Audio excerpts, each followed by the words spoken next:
பசும்பொன் முத்துராமலிங்க தேவர் பெரும் ஜமீன்தார் குடும்பத்தில் பிறந்தவர். அவருக்கு 32 கிராமங்களில் சொத்து இருந்தது. 32 கிராம சொத்துக்களும் பசும்பொன் முத்துராமலிங்க தேவருக்கு சொந்தமானது. அந்த 32 கிராம சொத்துக்கள் எந்த ஊர் என்பதை பார்க்கலாம். கமுதி வட்டத்தில் உட்கடை கல்லுப்பட்டி, உட்கடை காவல்பட்டி, மேலராம நதி, தவசிக்குறிச்சி, பசும்பொன், செய்யாமங்கலம், கோழிக்கொத்தி, நல்லூர் கூரிக்கோட்டம், காடமங்கலம், அபிராமம் தெரு, பாக்குவெட்டி, ஆலையூர், காட்டுப்பக்குளம், பெரிய உடையநாதபுரம், நல்லூர் நெடுங்குளம், கீழமுடி மன்னார்கோட்டை, வளைய முக்குளம், குறைய ராசித்தான், வேதபுரம் செட்டிக்குளம், காட்டு சோடையந்தல், தனாமடை, மணியக்காரன்பட்டி, செம்பைக்குளம், நகரத்தார் குறிச்சி, கீழராம நதி, காக்குகுடி, மண்டல மாணிக்கம். இந்த 27 ஊர்கள் கமுதி வட்டத்தில் இருந்த பசும்பொன் முத்துராமலிங்க தேவருக்கு சொந்தமான ஊர்கள். அதே போன்று திருச்சுழி வட்டத்தில் பல ஊர்கள் உள்ளன, அதையும் காணலாம்.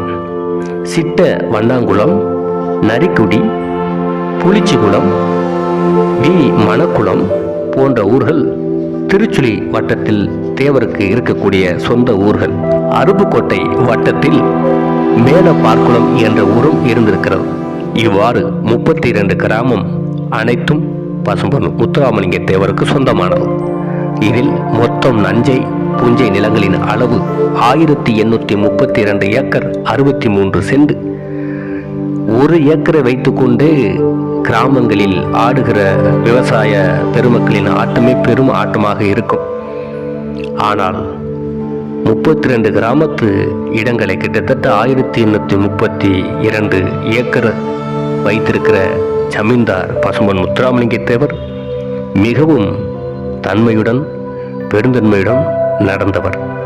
இந்த சொத்துக்களை 16 பாகங்களாக பிரித்து தன்னுடன் பணியில் இருந்த விசுவாசமாக இருந்த உறவினர்களுக்கும் அதே போன்று பிற சாதியினருக்கும் குறிப்பாக அரிஜன மக்களுக்கும் எழுதி கொடுத்த உலகத்திலே ஒரே ஒரு மகான் யார் என்றால் அது பசும்பொன் முத்துராமலிங்க தேவர் தான். இதிலிருந்தே தெரியும், மண்ணாசை, பெண்ணாசை, பொன்னாசை, எந்த ஆசையும் இல்லாமல் வாழ்ந்த மாபெரும் கடவுள் பசும்பொன் முத்துராமலிங்க தேவர் என்பது. அதனால தான் பசும்பொன்னில் அவரை கடவுளாக, குலசாமியாக முக்குல தேவர் சமுதாய மக்கள் வணங்க ஆரம்பித்திருக்கின்றனர்.